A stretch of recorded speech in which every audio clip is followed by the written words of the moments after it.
Hello everyone, welcome back to my channel creative नमरू। Normal crafting तो हम सब करते ही हैं, लेकिन सोचो अगर हमारे पास कुछ ऐसे DIY टूल्स हो जो सिर्फ हमारी क्राफ्ट टेस्ट को ना ही एस्थेटिक बनाए बल्कि क्राफ्टिंग को और भी ज्यादा फन, इजी और सेटिस्फाइंग बना दे। यूजुअली क्राफ्टिंग में सबसे ज्यादा जरूरी होते हैं paper cutting mat, paper cutting knife, paper punch machine, tape dispenser and many more tools. तो आज के वीडियो में हम ऐसे ही DIY टूल्स बनाएंगे जो हमारी क्राफ्टिंग को बहुत ज्यादा मजेदार और इंटरेस्टिंग बना देंगे। और सबसे अच्छी बात, आज मैं जो DIY टूल्स बनाऊंगी वो बजट फ्रेंडली है और कुछ तो लिटरली वेस्ट मटेरियल से ही बनेंगे। तो बिना वक्त जाए किए हुए आज की वीडियो को स्टार्ट करते हैं। Let's get started. तो क्राफ्टिंग में सबसे ज्यादा जरूरी होता है कटिंग मैट। और लिटरली मैं बहुत टाइम से एक ऐसा मटेरियल ढूंढ रही हूँ जिससे मैं क्राफ्टिंग मैट बना सकूं और फाइनली वो मुझे मिल गया। तो ये यूट्यूब पर पहली बार ऐसा किसी ने कुछ भी नहीं बनाया है। मैं आज की वीडियो में एक अमेजिंग सी चीज यूज करने वाली हूँ, वो है ये है जेप्टो का होर्डिंग, जो यूजुअली कुछ महीनों पहले जेप्टो वालों ने हमारे मोहल्ले के हर दरवाजे पे लगवा दिया था और सब लोगों ने इसे उतार उतार फेंक दिया। और लिटरली हम लोग भी फेंकने वाले थे, बट जब मैंने इसे टच किया तो मतलब इसका मटेरियल मुझे इतना अलग लगा ना, मैं आपको बता नहीं सकती। अगर आपके घर के आसपास किसी के घर के दरवाजों पर ये लगा है ना, तो आप उसे टच करके जरूर देखना। मतलब कि जैसे कार्डबोर्ड का स्ट्रक्चर होता है ना, ये सेम वैसा है, लेकिन ये हीलिंग है। तो ना ये फ्लैक्स है ना ही ये कार्डबोर्ड है, लेकिन है बहुत ही अमेजिंग सी चीज। अब इतनी अच्छी चीज फ्री में मिल जाए तो कौन भला छोड़ता है। तो यहाँ पर इसका साइज बड़ा था, इसलिए मैंने उसे 20 से कट करके छोटा कर दिया, तो ये दो हिस्सों में हो गया। और क्योंकि दोनों साइड से प्रिंट है और दो साइड से ये व्हाइट है, तो इसलिए मैंने यहाँ पर B7000 ग्लू लगाकर जो कलर वाला पार्ट है उसे अंदर कर दिया और व्हाइट साइड का पार्ट दोनों साइड बाहर कर दिया, ताकि जब हम कलर करें तो ज्यादा कलर ना वेस्ट हो और ज्यादा मेहनत भी ना लगे। देखो, हम इसे सिंगल भी बना सकते थे, लेकिन सिंगल में उतनी स्ट्रेंथ नहीं है जितना डबल करने पे ये अच्छा बना है। तो अगर आपको ऐसा कुछ मटेरियल मिल जाए ना, तो ग्रैब कर लेना उसे, 20 से 2 करके इस तरह से जरूर से बनाना। तो सबसे पहले मैंने यहाँ पर सैंडिंग कर ली थी और सैंडिंग करने के बाद यहाँ पर मैंने एक कोट जेसो की अप्लाई कर दी थी। और अब मैंने यहाँ पर पिंक कलर बना लिया था, व्हाइट और रेड मिलाकर, और इस पर मैंने कम्प्लीटली लगा दिया था। लेकिन ये कलर बहुत ज्यादा डार्क था, इसलिए मैंने दूसरी साइड थोड़ा लाइट कलर भी कर दिया था। तो इसे कम्प्लीटली कलर करने के बाद अब इस पे हम मार्किंग करेंगे, तो जिसके लिए मैं यहाँ पर 50 रुपए वाले जेल पेन का यूज कर रही हूँ। वैसे तो मेरे पास महंगा वाला पोस्ट का मार्कर भी है, लेकिन मेरे घर के बच्चे कहाँ कोई चीज चैन से रहने दे सकते हैं, तो उन लोगों ने इसे खराब कर दिया, इसलिए अब मजबूरन हमें इस 50 वाले का सहारा लेना पड़ेगा। तो साइड साइड में मैंने 1 सेंटीमीटर पर स्पेस छोड़ा है और कुछ इस तरह से हमने इस पर लाइनिंग बना ली और बाकी का सारा काम मैंने ऑफलाइन कर लिया था। रेडी होने के बाद ये कुछ इस तरह का लग रहा है। इसे प्रोटेक्ट करने के लिए मैंने एक और वार्निश की भी लगा दी। तो हमारा अमेजिंग सा कटिंग मैट तो बन गया है, बट रुको, इसके साथ साथ मेरे पास एक और सरप्राइज है। तो मैंने इसके अलावा एक और कटिंग मैट बनाया जो कि टेल ग्रीन कलर में है, एंड हमारे दोनों कटिंग मैट बहुत ज्यादा अमेजिंग है। अब जिस पे चाहे मैं आराम से अपनी क्राफ्टिंग कर सकती हूँ। और शॉर्ट वीडियो पे मैंने बहुत टाइम पहले ये दोनों मिनी कटिंग मैट्स भी बनाए थे, जिसपे मैं वर्क वगैरह करती हूँ। तो इसकी वीडियो का लिंक मैं आपको डिस्क्रिप्शन बॉक्स में प्रोवाइड कर दूंगी। तो है ना हमारे कटिंग मैट बहुत ज्यादा अमेजिंग। तो बढ़ते हैं अपने नेक्स्ट DIY की तरफ।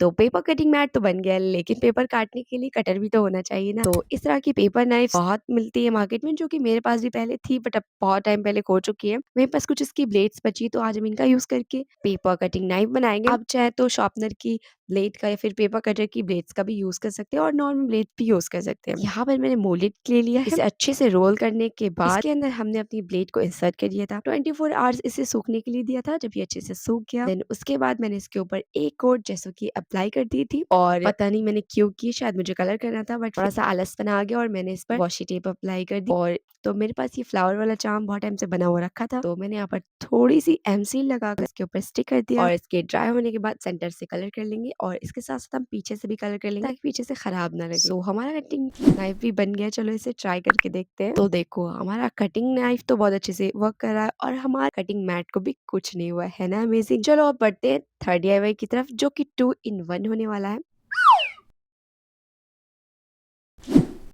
तो अभी तो मैंने आप लोगों को एक तरीका बताया है पेपर नाइफ बनाने का, बट अब मैं यहाँ पर दूसरा तरीका शेयर कर रही हूँ। यहाँ पर मैंने लिया है बेकार स्केच पेन। तो इसके पीछे वाले पार्ट को खोल के अंदर की रिफिल वगैरह निकाल लेंगे, आगे वाले पार्ट को कट कर देंगे। अब अंदर की तरफ मैंने ग्लू लगाया है और अगेन हमने अपनी कटिंग नाइफ की ब्लेड का यूज किया। आप किसी भी ब्लेड का यूज कर सकते हैं और इस पर थोड़ा सा ग्लू अप्लाई करने के बाद इसके अंदर इसे इंसर्ट कर देंगे। इसे जब 24 आवर्स के लिए आप सूखने के लिए रख देंगे और इसे आप जैसे चाहे इसे डेकोरेट करें, तो आपका ये एक और जुगाड़ू पेपर कटिंग नाइफ बन जाएगा। अब इसे 2 in 1 बनाना है, जिसके लिए मैंने यहाँ पर कंपास लिया है। क्योंकि मेरी ब्लेड थोड़ी सी चौड़ी है और कंपास में डायरेक्ट जा नहीं रही थी, इसलिए मैंने इसे अलग कर दिया पहले, एंड देन फिर इसके अंदर हमने स्केच पेन को इंसर्ट करके दोबारा सेम प्रोसेस को रिपीट करेंगे और इस ब्लेड को अंदर लगा देंगे। अगर आपके पास पतली वाली ब्लेड्स वगैरह है जो बनने के बाद पास में जाए और बाहर आ जाए, तो आप उसे जरूर यूज करना, तो आपका ये 2 in 1 तरीके से काम करेगा। बट मैं पहले ही कटिंग नाइफ बना चुकी हूँ, इसलिए मुझे जरूरत भी नहीं है। वैसे मैंने सारी बकवास कर ली है, बट ये ही नहीं बताया कि मैं बना क्या रही हूँ। So this going to be a very fun DIY। जब भी हम ग्रीटिंग कार्ड्स वगैरह बनाते हैं तो हमें सर्कल्स वगैरह की जरूरत पड़ती है, और इस तरह की सर्कुलर कटिंग मशीन मार्केट में बहुत महंगी मिलती है। तो मैंने यहाँ पे इसका एक जुगाड़ू वर्जन निकाला है, तो है ना ये अमेजिंग सा DIY। तो इसे डेकोरेट करने के बाद ये कुछ इस तरह का दिख रहा है। चलो इसे ट्राई करके देखते हैं। तो सबसे पहले मैंने थिन पेपर पे ट्राई किया था। अब क्योंकि सर्दियों की वजह से थोड़ा सा पेपर भी नम हो गया है, इसलिए थोड़ा सा टफ लग रहा था, बट बहुत अमेजिंगली ये कट हो गया है। और थिक पेपर पे भी ये सर्कल बहुत अच्छे से कट हो रहे हैं, लेकिन क्योंकि ये कंपास है तो इसके सेंटर में एक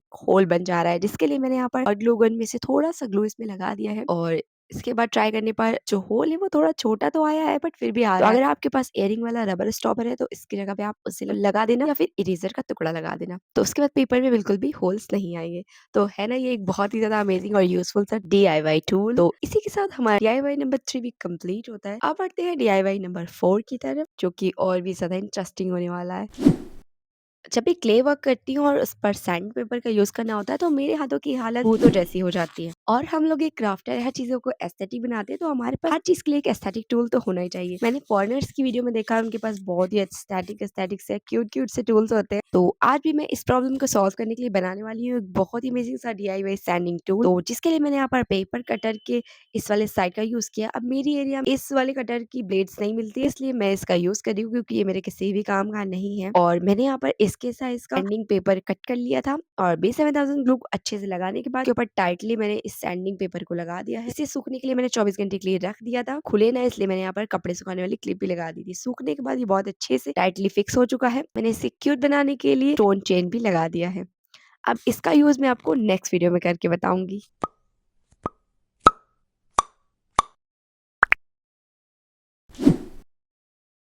तो मेरे पास इस तरह के छोटे-छोटे टेप्स बहुत सारे हैं। बड़े वाले टेप्स के लिए मैंने बहुत टाइम पहले एक टेप डिस्पेंसर बनाया था, लेकिन इन सब टेप्स के लिए अभी कोई ऑर्गेनाइजर भी नहीं है। तो मैं बनाने वाली हूँ एक ऐसा टेप डिस्पेंसर जिसमें हम मल्टीपल टेप्स को रख सके, जिसके लिए मैंने यहाँ पर एक छोटे से कार्डबोर्ड का यूज किया है, और कार्डबोर्ड का कुछ इस तरह का पैटर्न मैंने कट कर लिया था। अब यहाँ पर मैं आपको अपने सैंडिंग टूल का यूज करके दिखाऊंगी। तो इस वाले सैंडिंग टूल का सबसे अमेजिंग काम यही है कि आप किसी भी छोटे-मोटे पतले से कॉर्नर पे भी इससे सैंडिंग कर सकते हैं। और ऑब्वियसली क्ले आर्ट जब आप करेंगे तो आपके हाथ बिल्कुल भी गंदे और मेसी नहीं होंगे। पहले इसको सैंड करने के बाद इसे मैंने पेपर से कवर कर दिया था, और इसके अंदर के साइड इन्हें स्टिक कर देंगे। अब मैंने यहाँ पर पतली सी एक स्टिक ली है, पेपर के ऊपर इसे इस तरह से रैप करके एक पाइप बना लिया है, और इसमें से स्टिक नहीं निकालेंगे ताकि हमारा जो पाइप है वो स्टडी रहे, और अपने ऑर्गेनाइजर के अंदर इसे लगा देंगे। अब एक पतली सी स्टिक मैंने आगे की तरफ लगाया ताकि हम इसे अपने टेप को स्टिक कर सकें। तो अगर ये वीडियो छोटे बच्चे देख रहे हैं तो प्लीज आप घर पे ऐसा कुछ भी ट्राई नहीं करना, वरना आपके हाथ में चोट लग सकती है। यहाँ पर मैंने ब्लेड्स लिया और इसे बीच से इस तरह से तोड़ दिया है, और इसके बाहर के साइड हमने फेविक्विक लगा के इसे अच्छे से स्टिक कर दिया है। और इसके बाहर के साइड को छुपाने के लिए मैंने यहाँ पर पेपर का यूज किया है, और इसे थोड़ा सा डेकोरेट करने के लिए वॉशी टेप लगा दिया है। तो बन गया हमारा DIY मल्टीपल टेप डिस्पेंसर। इसका यूज करना मैं आपको नेक्स्ट DIY में बताऊंगी।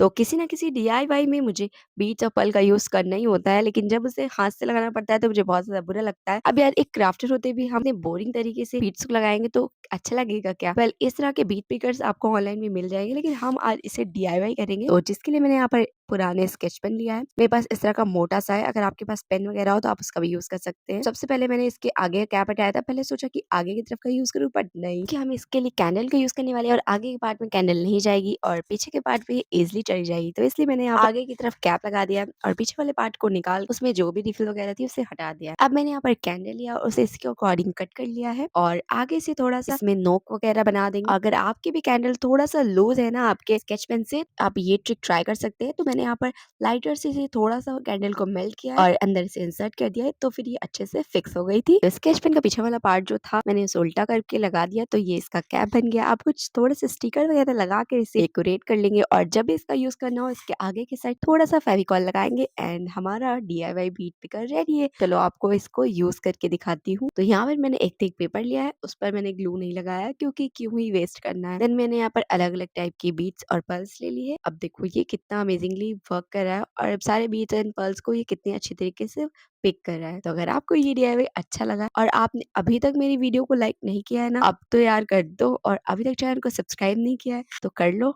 तो हमारा डीआईवाई बीट पिकर तो बन गया है, लेकिन अगर आप वो नहीं बनाना चाहते हैं तो मैं यहाँ पे एक और डीआईवाई आपको बता रही हूँ, आप उसका यूज भी कर सकते हैं। तो यहाँ पे मैंने 2 पॉप्सिकल स्टिक ली है और कुछ इस तरह का निशान बनाने के बाद इसे कट कर लिया है। आप लोग को ये वाली डीआईवाई स्किल तो याद ही होगी ना। और हम अपने सैंडिंग टूल का यूज करेंगे और इसको थोड़ा सा सैंड कर देंगे। अब इसे डेकोरेट करने के लिए मैंने यहाँ पर वॉशी टेप लिया है और इसके अकॉर्डिंग कट करके इसके दोनों साइड पे लगा देंगे। मैंने यहाँ पर 2 इस तरह का थिक पेपर लिया है और नीचे की तरफ ग्लू लगाकर इसे जिगजैग करके एक दूसरे के साथ इस तरह से रैप कर देंगे। तो हमारा DIY स्प्रिंग रेडी हो जाएगा। अब पॉप्सिकल स्टिक के पीछे साइड पे ग्लू लगाएंगे और इसे स्टिक करके दूसरे वाले हिस्से को भी इसके ऊपर स्टिक कर देंगे। मैंने यहाँ पर 2 क्यूट क्यूट से स्टिकर्स लिया है और एक थिक पेपर पर दोनों को एक दूसरे के अपोजिट ग्लू लगा स्टिक कर देंगे और नीटली कट कर लेंगे। देन यहाँ पर मैंने दोनों पॉप्सिकल स्टिक पर इस तरह से ग्लू लगा दिया है और इसे फोल्ड करके इसके ऊपर इस तरह से स्टिक कर देंगे। तो हमारा DIY ट्विज़र रेडी हो गया। आप चाहो तो इसे as a bead picker use करो या फिर एज अ स्टिकर पिकर, आप किसी भी तरह से इसे यूज कर सकते हैं। ये बहुत ही ज्यादा यूजफुल और अमेजिंग सा DIY है। चलो बढ़ते हैं नेक्स्ट DIY की तरफ, जो कि अगेन बहुत अमेजिंग होने वाला है।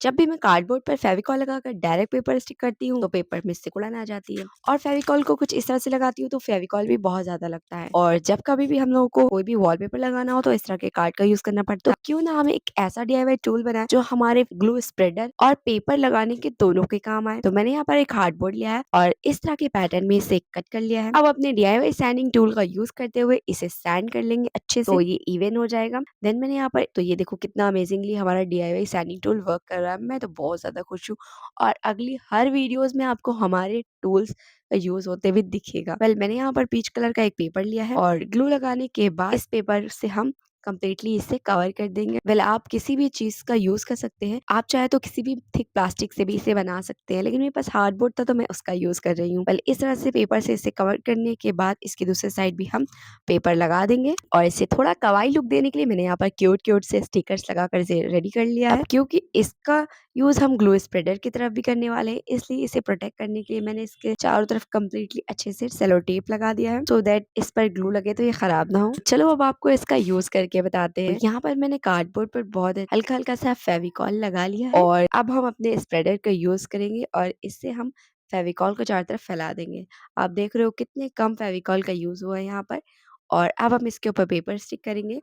तो कुछ इस तरह से हम पेपर को स्टिक करेंगे और इसके कॉर्नर्स कॉर्नर्स में हम फिनिशिंग देंगे। तो देखो कितना अमेजिंगली हमारे इस DIY टूल ने काम किया और हमारा पेपर भी बहुत अच्छे से लग गया। वैसे हम लोग हाथ से भी लगा सकते हैं, लेकिन हमारी वीडियो एस्थेटिक देखिए, इसलिए इस तरह के एस्थेटिक टूल्स होने ही चाहिए। तो तुम भी अपने लिए फटाफट से एक ऐसा टूल बना लो। तो अब बनाऊंगी मैं एक बहुत ही अमेजिंग सी चीज, जिसके लिए मैंने यहाँ पर इस तरह का एक कार्डबोर्ड लिया है। अब देखो ये वाला कार्डबोर्ड मैं बहुत पहले एक DIY में यूज कर चुकी हूँ, तो इसलिए आज हम इसका रीयूज करेंगे। तो इस तरह से हम इसे 20 से फोल्ड कर लेंगे। आप किसी भी नॉर्मल कार्डबोर्ड को 20 से फोल्ड करके अंदर और बाहर से कलरफुल पेपर से कवर कर लेना। अब क्योंकि ये थोड़ा सा अगली, इसलिए मैं बाहर की तरफ वॉशी टेप लगा रही हूँ और अंदर की तरफ मैंने यहाँ पर गोल्डन टेप लगा दिया है। और देख रहे हो हमारा टेप डिस्पेंसर कितना अमेजिंगली वर्क कर रहा है और मेरी क्राफ्टिंग को इसने बहुत ज्यादा ईजी बना दिया है। ये वाले कार्डबोर्ड सारे अगलीनेस को मैंने हाइड कर दिया है वॉशी टेप और गोल्डन टेप की मदद से, और बाहर की तरफ मैंने इसे सिक्योर करने के लिए और बाहर दोनों तरफ से अच्छे से सेलो टेप लगा दिया है। मैं यहाँ पर बना रही हूँ पेपर पंचिंग मशीन। तो यहाँ पर मैंने कंपास लिया है और इसकी मदद से हम इस तरह से 3 होल कर लेंगे। तो 3 होल करने के बाद अब मैंने यहाँ पर स्क्यूअर स्टिक्स ली है, अपने पेपर्स पे इजीली पंच करके होल बना सके। आप इसकी जगह पे टूथपिक का भी यूज कर सकते हैं, बट वो थोड़ा पतली होती है। तो अब यहाँ पे इसके अपोजिट साइड पे भी हमें होल करना है। तो देखो एक होल पे इस तरह से हम स्टिक को लगाएंगे और दूसरी तरफ इस तरह प्रेशर डालेंगे तो इसके सेम साइड पे भी होल पंच हो जाएगा। तो दोनों साइड पे हमें 3-3 होल बना लेने हैं। तो मैं यहाँ पे 3 वाला बना रही हूँ, आप 2 वाला भी बना सकते हैं। इस कार्डबोर्ड के एक साइड पे जो हमने होल किया है वहाँ पर अच्छे से ग्लू लगाने के बाद स्टिक को लगा देंगे और इसे अच्छे से रात भर सूखने के लिए रख देंगे। जब ये अच्छे से टाइटली फिक्स हो जाएगा देन हमारा पेपर पंचिंग मशीन बन गया। लेकिन इसे थोड़ा कवाई लुक देने के लिए मैंने यहाँ पर क्यूट क्यूट से स्टिकर्स लगा दिए। चलो इसे ट्राई करके देखते हैं आखिर ये वर्क भी करता है या नहीं। तो मैंने यहाँ पर इस तरह का एक पेपर लिया है, इसके अपोजिट साइड पे हम इस तरह से पेपर को रखेंगे और इसे इस तरह से पंच कर देंगे। वाओ, ये तो बहुत अमेजिंगली वर्क कर रहा है। चलो एक बार और ट्राई करके देखते हैं। And this is really really great. मतलब मैंने तो यहाँ पर बहुत पास पास इन स्टिक्स को लगा दिया, आप दूर दूर भी लगाना तो और अच्छे से वर्क करेगा। तो चलो बढ़ते हैं नेक्स्ट DIY की तरफ, और this is going to our last DIY of the video. So मैंने यहाँ पर इस तरह के कार्डबोर्ड्स लिया है। कपड़े के पीछे गत्ते निकलते हैं, मैंने उनका यूज़ किया। आप नॉर्मल कार्डबोर्ड का यूज़ कर सकते हो, वो लेकिन मुलायम हो जाते हैं तो बेकार हो जाते हैं। तो इसकी कई सारी लेयर्स मैंने कट करके एक के ऊपर एक स्टिक कर दिया था और दोनों का साइज़ अच्छे से मैंने इक्वल रखा है और इन्हें सैंड भी कर लिया था। अब मैंने इसे येलो कलर के पेपर से कवर करने के बाद इसके ऊपर नंबरिंग वगैरह कर दी थी और सेलो टेप से भी इसे कवर कर दिया था। If I am not wrong, ये टेलर वालों के पास जो स्केल होती है एकदम वैसी लग रही है ना। वेल मैंने यहाँ पर इस तरह का एक हार्डबोर्ड लिया है और इसी स्केल को रख के इसके बराबर से एक लाइन खींच लेंगे और किसी भी कटर की मदद से यहाँ पे एक हल्का सा कट लगा देंगे। याद रहे कट बहुत ज्यादा डीप भी ना हो और बहुत हल्का सा भी ना हो, ताकि हमारी जो ब्लेड है इसमें अच्छे से ग्लाइड हो सके। अब इसे किसी भी पेपर से आप कवर कर सकते हैं। मैंने यहाँ पर बर्गंडी कलर के एक पेपर से इसे कवर कर दिया है। जो हमने कट लगाया था उससे भी इस तरह से विजिबल कर दिया है। अब मैंने यहाँ पर व्हाइट पेन लिया है और 1 सेंटीमीटर का स्पेस छोड़ते हुए इसे इस तरह से डेकोरेट कर लेंगे। देन मैंने यहाँ पर 2 कार्डबोर्ड इस तरह का बना लिया था, उसे इसके दोनों साइड पे स्टिक कर देंगे, इसे साइड रखेंगे। अब इसके लिए हमें एक ब्लेड बनाना है, जिसके लिए मैंने यहाँ पर एम सील लिया है। कटर को बनाने के लिए आप किसी भी ब्लेड का यूज कर सकते हैं। मैंने अपनी कटर नाइफ वाली ब्लेड का यूज किया है, वो थोड़ा बड़ी थी इसलिए इसे कट कर दिया है और इसी एम सील के अंदर इसे इंसर्ट कर देंगे। मैंने इसे एक्स्ट्रा सिक्योरिटी के लिए थोड़ा सा ग्लू भी लगा दिया। रात भर की अच्छे से जब सूख गया, देन नेक्स्ट डे इसका हम यूज करेंगे। मीनवाइल जो हमारी स्केल है उसके लिए मैंने यहाँ पर पतले से पेपर क्लिप्स ली है। आप यहाँ पर थिक वेडिंग कार्ड का यूज करना और ग्लू से इस तरह से स्टिक कर देंगे। तो मैंने सेम दोनों स्केल पर इस तरह से कर दिया था और अब ग्लू लगाकर इसे अपने जो हमारे कटिंग मशीन का बेस है उसके ऊपर कुछ इस तरह से स्टिक कर देंगे और दोनों को लेवल कर देंगे और दोनों के बीच में थोड़ा गैप छोड़ेंगे ताकि हमारी जो ब्लेड है वो अच्छे से ग्लाइड हो सके। जो हमारा कटर था उसे थोड़ा सा डेकोरेट कर देंगे। मैंने यहाँ पर कुछ भी ज्यादा एक्स्ट्रा नहीं किया, ग्लू लगाकर बस अपने DIY स्टिकर को इसके ऊपर लगा दिया है और अगेन यहाँ पर थोड़ा सा ग्लू लगाकर इसे भी इक्वली दोनों स्केल पर सेंटर में स्टिक कर देंगे और इसके बॉर्डर्स पे हमने एक एक कार्डबोर्ड का अलग से पीस लगा दिया है ताकि ये एकदम रियल जैसा लुक दे। तो इसे रात भर अच्छे से सूखने के लिए रख दिया था और सुबह ये कुछ इस तरह का दिख रहा है। चलो वो आपको इसका यूज करके दिखाते हैं।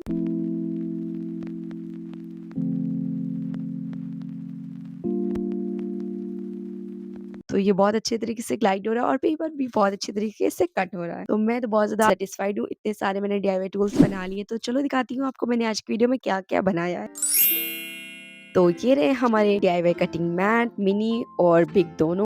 ये रहा हमारा DIY multiple tape dispenser, DIY paper cutting machine, DIY paper cutting knife, DIY circular paper cutter, DIY sanding tool, DIY tweezer, DIY bead picker, DIY glue spreader और DIY पेपर पंच मशीन। तो इतने सारे DIY मैंने आज की video में बनाए। अब आपको इन सारे DIY में सबसे ज्यादा कौन सा DIY अच्छा लगा प्लीज कमेंट बॉक्स में जरूर बताना। और मैंने इतनी मेहनत करके ये सब कुछ बनाया तो प्लीज एक लाइक करके जरूर से जाना। तो next video DIY clay tool पर होगी, जिसमें हम अमेजिंग क्ले टूल बनाएंगे और अमेजिंग तरीके से क्ले बनाएंगे। वेल स्क्रीन पर आपको जो वीडियो दिख रही है उस पर क्लिक करके जरूर देखना, क्योंकि वो भी आपके लिए बहुत ज्यादा हेल्पफुल होने वाली है। और जाने से पहले वीडियो को लाइक करना बिल्कुल भी नहीं भूलना। फिर मिलते हैं नेक्स्ट वीडियो में न्यू आइडियाज के साथ, तब तक के लिए बाय बाय।